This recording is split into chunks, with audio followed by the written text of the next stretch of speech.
using KitchenAid food processor blade accessories. Assemble your food processor and select your desired blade accessory. To use the multi-purpose blade, place the blade accessory onto the power shaft. Add your ingredients. Then attach and close the lid, making sure the lid hinge is in the locked position. The multi-purpose blade is best used on low speed or with the pulse function. Using the reversible slicing shredding disc, place the disc onto the power shaft with the raised blade of your desired output facing up. The reversible slicing shredding disc can be used on both low and high speeds.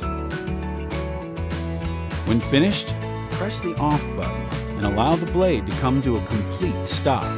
Prep with precision every day with the food processor. From KitchenAid,